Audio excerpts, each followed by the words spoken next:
교회 안에서 봉사를 하고 있는데 마음에 가책이 되는 죄로 인해 봉사를 중단해야 하겠다는 생각이 들었습니다.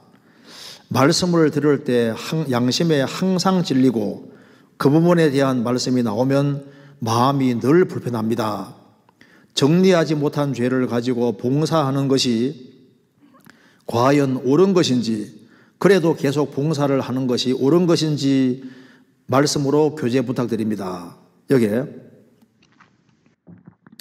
교회 안에서도 봉사를 하고 있는데 마음에 가책이 되는 죄가 있다. 그래서 그 죄 때문에 봉사를 중단해야 되는 생각이 든다.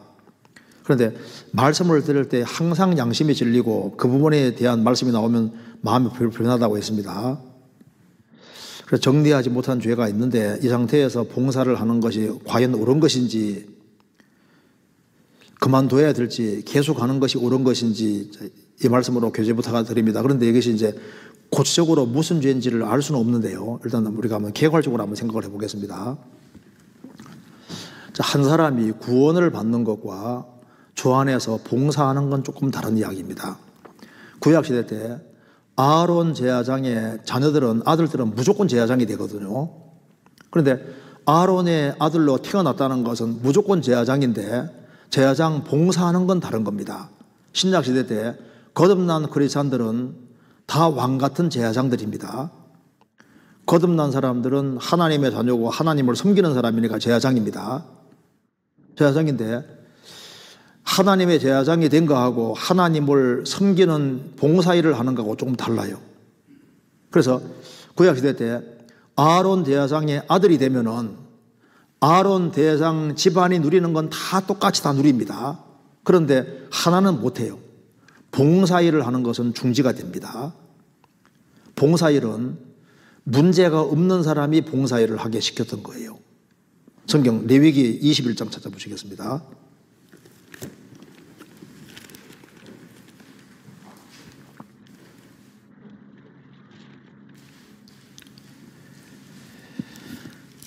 레위기 21장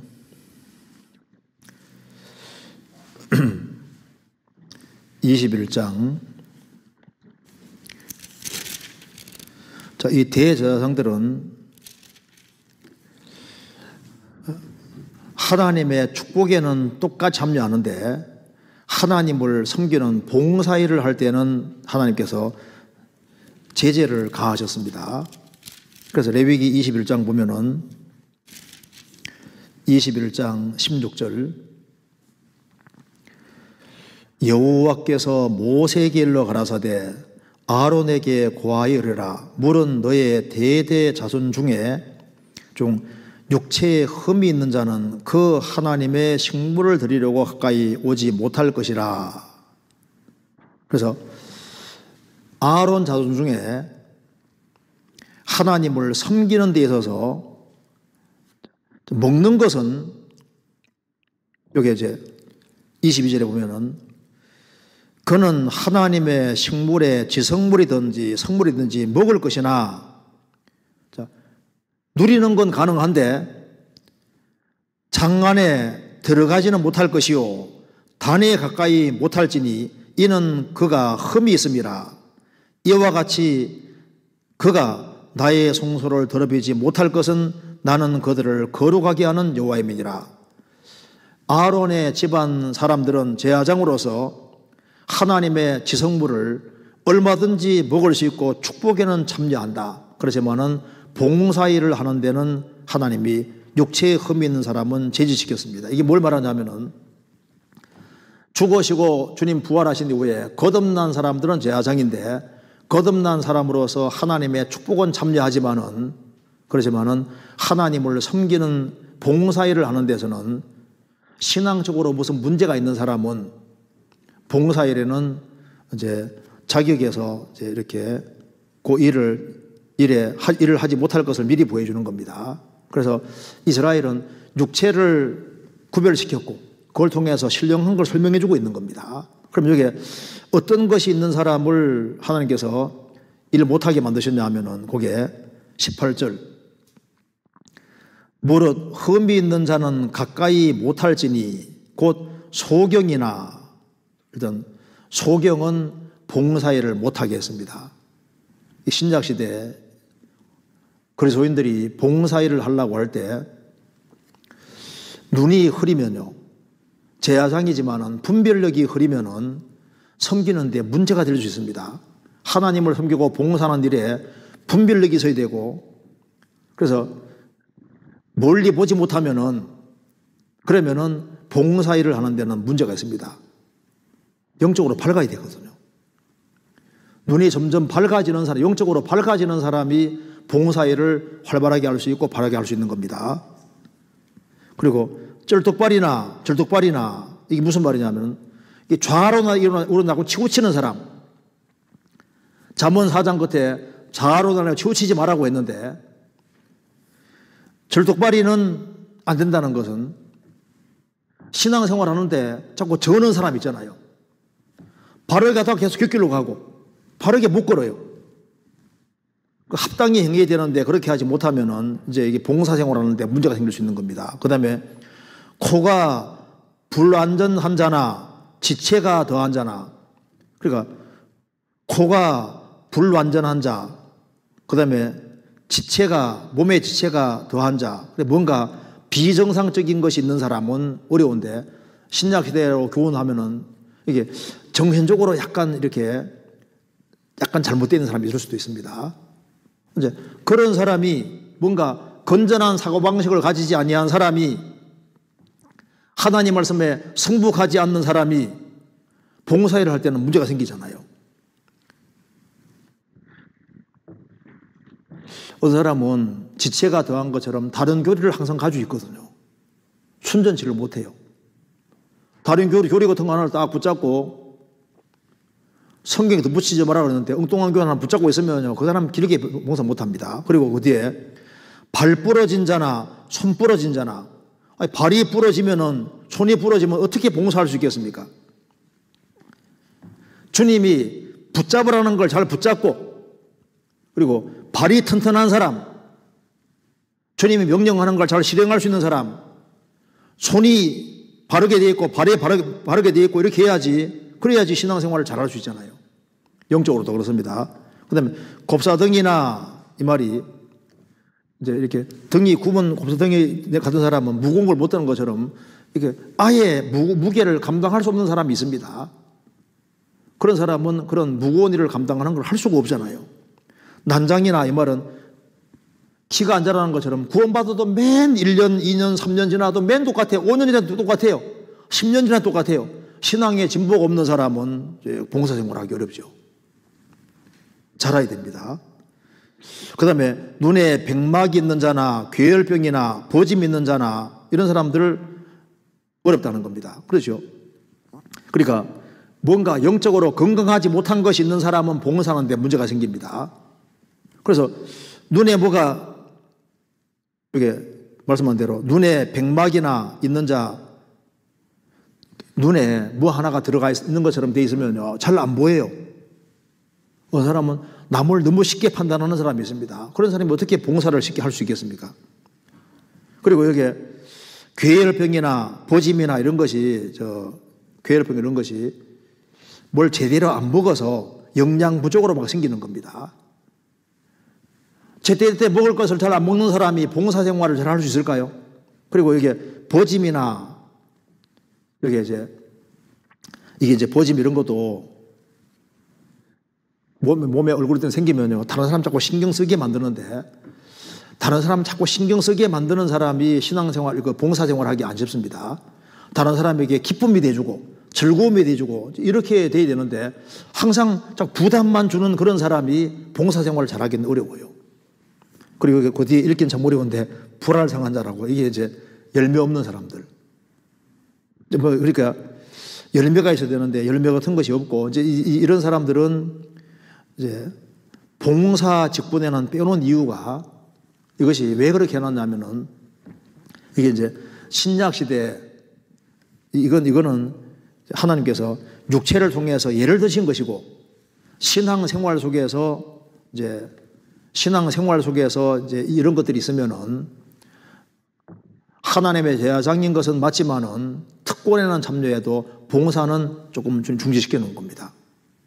그래서 우리가 구원을 받았다는 것도 감사하고 주님 앞에 뭔가 봉사할 수 있는 기회가 주어지고 봉사한다는 건 큰 특권이 아닐 수 없습니다.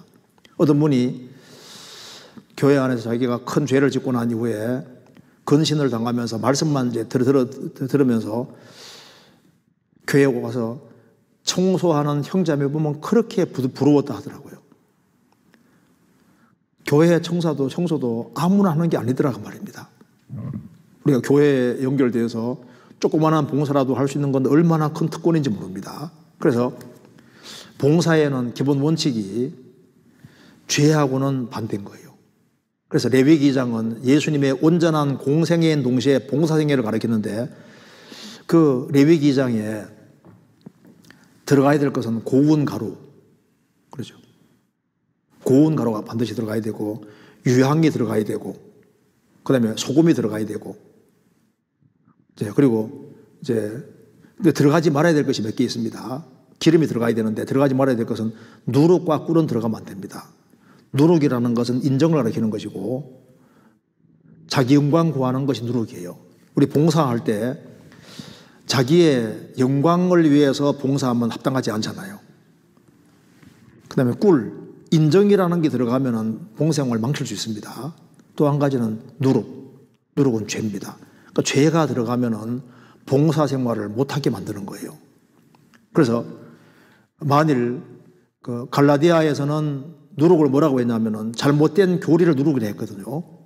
잘못된 교리를 갖고 들어와 있는 사람이 봉사생활을 하면은 길게 할 수 있을까요? 못합니다.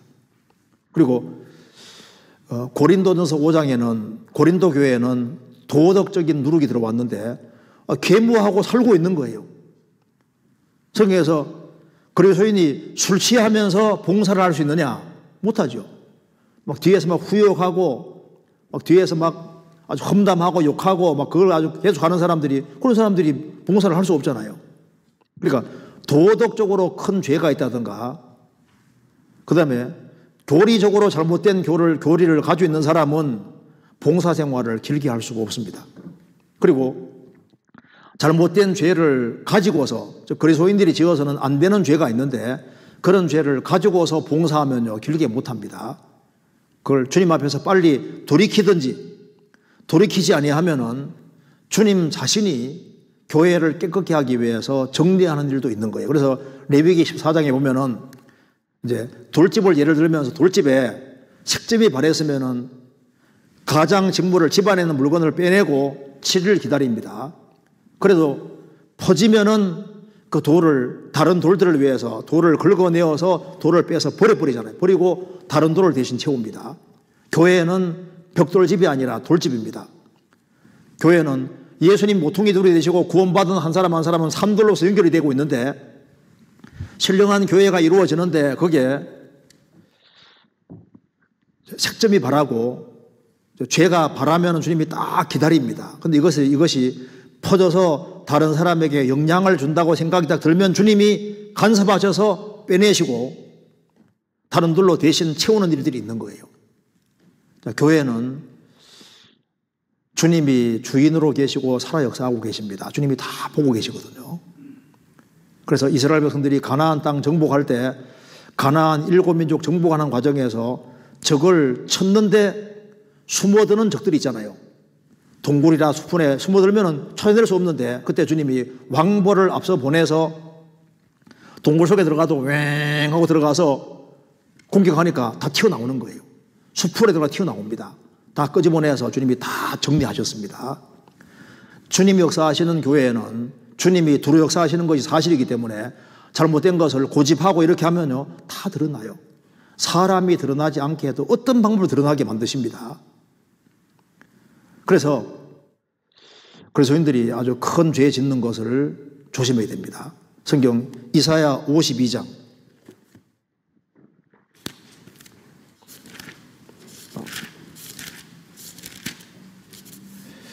52장 11절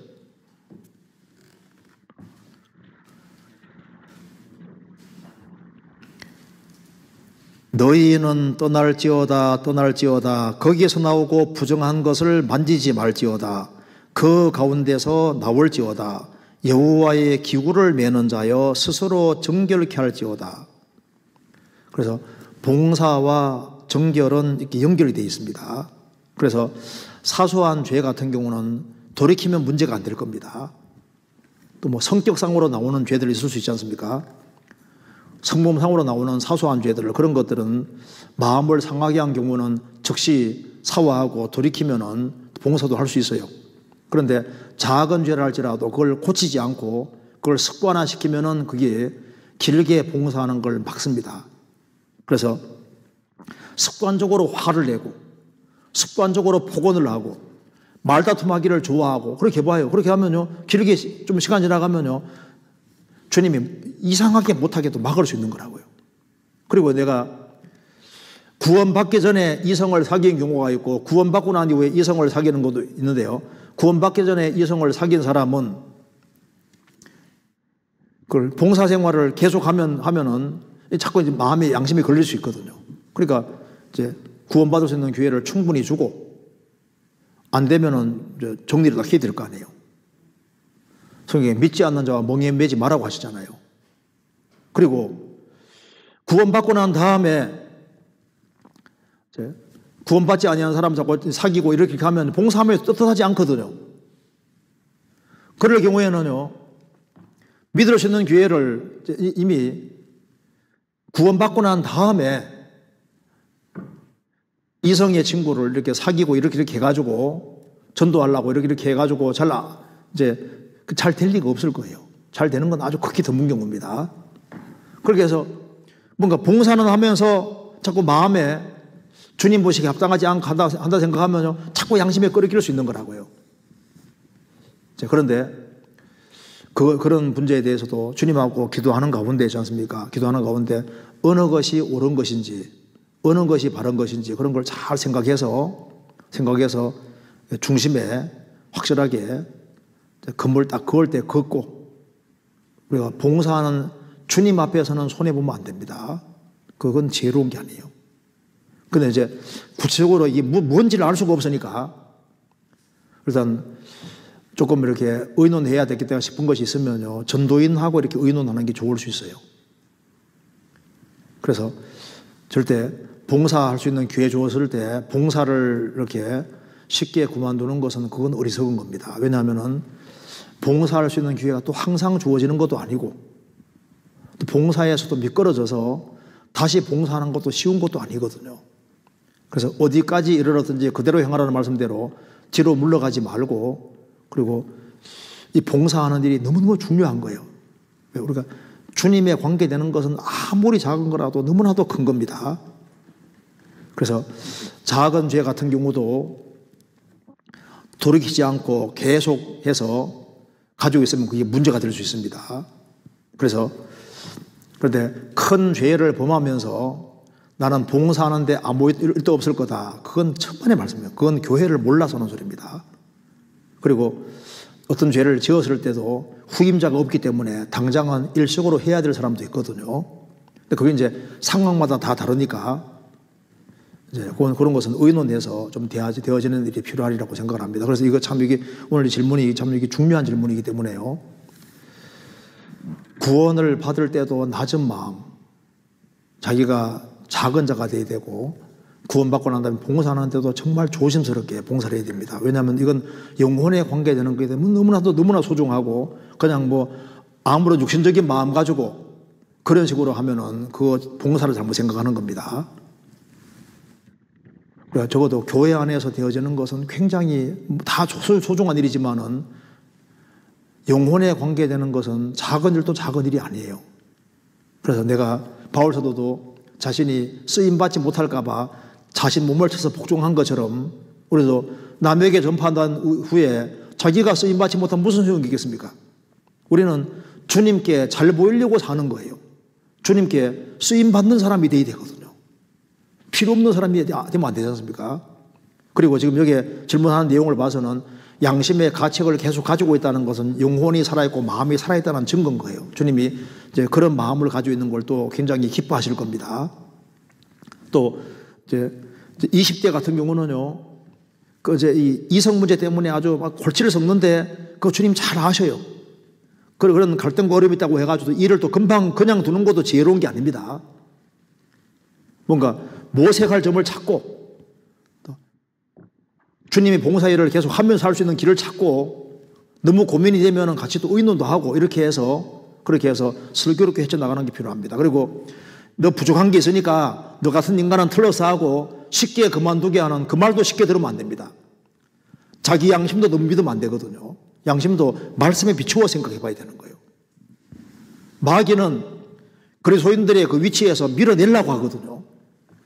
어떤 사람은 양심이 너무너무 밝아서 그만두지 않아도 되는데 그만두는 사람도 있다니까요. 그것도 지혜로운 게 아니거든요. 부족한 거 누구든지 있죠. 누가 완벽해서 신앙생활 하는 거 아니고 완벽에 전도하는 건 아니지 않습니까? 그런데 저거 주님 앞에서 무엇이 옳은지 그런지 자기 양심이 알고 있기 때문에 우리가 주님 앞에서 기도해도 답이 안 나온다고 하면은요, 이렇게 오래된 분들, 그런 분들 도움을 좀 받는 것도 필요해요. 그래서 어쨌든 간에 내가 현재 주님이 주신 일을 잘 붙잡고 슬기롭게 잘 넘어가고 끈을 끊고 해서라도 일을 잘 하는 것이 필요할 겁니다. 에이, 뭐 봉사할 사람 많은데 내가 뭐 안 해도 되겠지 하고 봉사 이렇게 기회가 주어졌는데 그걸 뒤로 물리는 그것도 지혜가 아닙니다. 우리가 조그만 봉사 하나 했는데 이게 나중에 어떤 결과에 연결될지 아무도 몰라요. 우리 예를 들어 봅시다. 초등학교 학생이 여기 이제 초등부에 봉사하는데 내가 여기 한 1년간 그냥 봉사했다. 그런데 그 애들이 알게 모르게 이제 영향을 받아서 이렇게 해서 나중에 전도인 하나가 생겼다. 그러면요, 전도인이 일생 동안 전도할 때 거기에 초등학교 이제 초등부 거기에 봉사한 교사들, 그런 사람들은 그냥 1년밖에 봉사 안 했지만 그 봉사가 죽을 때까지 계속 따라다니고 저 위에까지 계속 간다니까요. 우리 교회 안에서 조그만 것을 봉사를 하루를 했다. 하루로 끝난 게 아닌 거예요. 하루로 한 거 자체가 다 연결되어 있기 때문에 이게 줄줄이 연결돼 가지고 쫙 연결되는 거라니까요. 우리 수원교회당 만들 때 헌금을 한 사람 뭐 단돈 10만 원을 했다 하더라도 이게 건물 만드는데 사용이 됐고 이 건물이 활용이 매주마다 되고 수시로 되고 할 때 그 좋은 결과가 나올 때마다 거기에마다 이자가 다 붙는 거예요. 영원히 붙는 거예요. 그러니까 이 봉사가 다 영원으로 연결되기 때문에 어떤 죄의 탁을 의미해서 나는 봉사 같은 거 안 할래, 그것도 완전히 속는 거라니까요. 내가 다른 걸 끊는 한이 있을지라도 봉사를 해야죠. 봉사를 할 수 있는 기회 가지고 주님 섬길 수 있는 기회 주어지면 얼마나 좋은 거예요. 물론 어려운 상황이 있을 사람도 있을 거고, 하지만은 그래도 계산을 잘해서 가장 지혜롭게 우리가 봉사할 수 있는 기회를 잡고, 그래서 우리가 열매가 될 수 있다면 바울 사도는 나는 뭐든지 안 가리겠다 그런 말씀대로 뭔가 주님 가장 보람되게 살 수 있는 길을 찾아야 되는 겁니다. 그래서 우리가 어떤 손해를 보더라도 회개하라면 회개하는 게 지혜로운 거예요. 주님이 내게 맡기신 거라는 확신이 있으면은요, 그걸 끝까지 맡고 이겨나갈 생각을 하고, 그리고 이런 가책이 생기는 게 있으면 이렇게 질문도 내놓고 얼마나 좋아요. 그럼 같이 기도하고, 같이 생각하고, 좀 더 이렇게 이제 이런 다시 한번 생각해보고 검토할 수 있는 그런 기회도 주어지지 않습니까? 어쨌든 간에 우리가 이제 봉사하는 문제는 죄하고 연결되어 있습니다. 근데 지금 이거는 양심의 가책 문제지 무슨 큰 죄를 짓는 것은 아니라고 생각이 되는데요. 근데 주님이 이런 질문도 아주 기뻐하리라고 생각을 합니다. 예, 오늘 여기까지 하고 다른 질문은 또 다른 날 이렇게 하도록 하겠습니다. 같이 기도하시겠습니다. 자비로우신 우리 아버지 하나님, 저희들을 구원해 주시고 주님 몸된 교회 안에서 주님을 섬기며 살게 해주시는 것을 감사합니다. 오늘 여러 가지 질문이 나왔습니다. 미흡한 것 주님이 채워주시고, 또 구원받은 형제자매들 한 사람 한 사람 다 주 안에서 귀히 쓰임받도록 도와주시고, 저희들을 주님 앞에서 온전한 마음으로 행할 수 있도록 더욱 역사해 주시고 도와주옵소서. 젊은 시절 또 마음이 쉽게 좌우되고 또 어려운 일도 많이 있을 줄 압니다. 주님이 그 마음에 위로를 주시고 용기를 주시고 다시 일어나서 힘차게 생활을 살 수 있도록 도와주옵소서. 또 오늘 말씀에 참여한 모든 분들을 일일이 함께해 주시고 주님 은혜로 함께해 주옵소서. 주 예수 그리스도 이름으로 기도하옵나이다. 아멘.